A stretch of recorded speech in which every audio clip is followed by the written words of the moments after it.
Good morning, guys! In case you don't already know this, I'm an English teacher at an elementary school here in South Korea.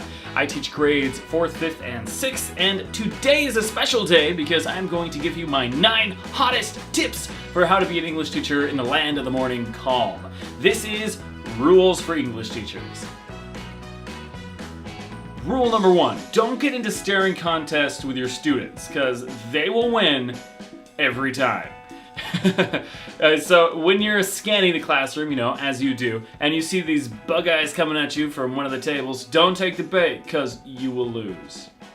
Rule number 2, memorize the Korean translations for the vocabulary and sentences that you will be teaching. Even if you're someone like me who isn't actively learning Korean, investing a little time to memorize the translations for the vocab you're teaching in your lesson will go a long way in making you a better teacher. You'll be able to ask your students what a word or sentence means and know if they're correct, and you will be able to give them an answer when they ask you for a translation. This is so much better than relying on your co-teacher to translate everything. Rule number 3, never assume that your co-teachers understand what you mean. There are some co-teachers out there with fluent English, but the odds are more likely that you're going to end up with someone who hasn't really spoken English since college. Consequently, it is very important that you take the time to communicate with your co-teacher. So when you tell them something, make sure that you say it a couple of different times, a couple of different ways. Also, when they tell you something, repeat it back a different way. For example, if my co-teacher tells me, "Eric, I want you to make a PPT for next week's speaking lesson," I will respond with, "Sure thing, you want me to make a PowerPoint for chapter number 3. It seems really simple saying it out loud like this, but this will really help you guys stay on the same page. Rule number 4, never bend over with your students standing behind you. If you haven't heard of the innocent Korean childhood game of Dongchim, you're about to. The name Dongchim literally translates to poop needle and is a game where you make your hand into a gun shape and you stick it between an unsuspecting person's butt cheeks. Yeah, you'll definitely see your students do this to each other from time to time, and if you make the mistake of bending over in front of them, you've been warned. Number 5, brush up on your Korean pop culture. We're talking K-pop, animations, gaming. If you know the difference between 101 and BTS, your girls are gonna love you. And if you're able to talk League of Legends or Overwatch, your boys are gonna have some mad respect. The kids also love it when you use animated characters or K-pop idols in your PPTs. So a great way to make your class pay more attention is to incorporate Korean pop culture into your lessons. Number 6, be flexible.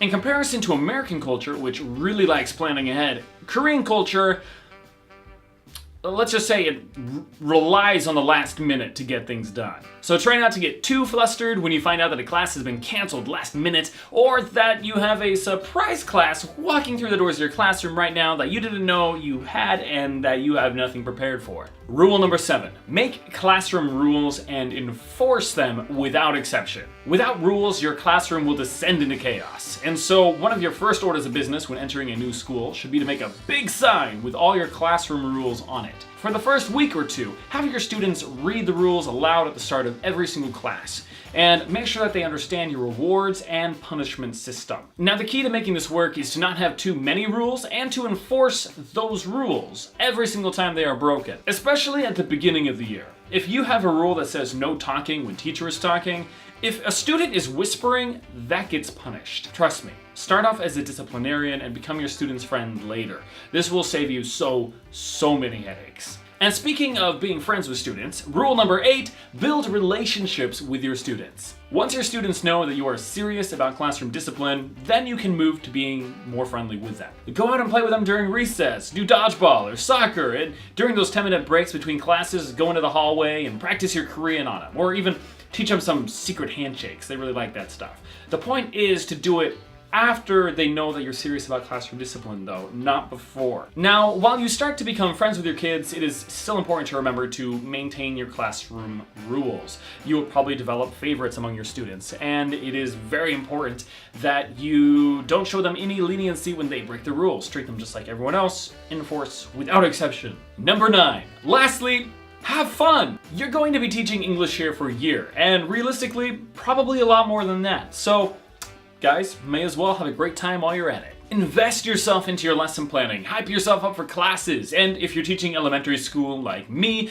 don't be afraid to break out a song or a dance every once in a while. Hey, if the kids are having a good time, you're gonna be having a good time. Teaching in Korea is gonna be an incredible experience for you. Either an incredibly bad or an incredibly good experience, and you have the power to choose which. So stay motivated, stay positive, and I know it's gonna be that last one. That wraps this video up. Thank you guys so much for watching. I hope you enjoyed it.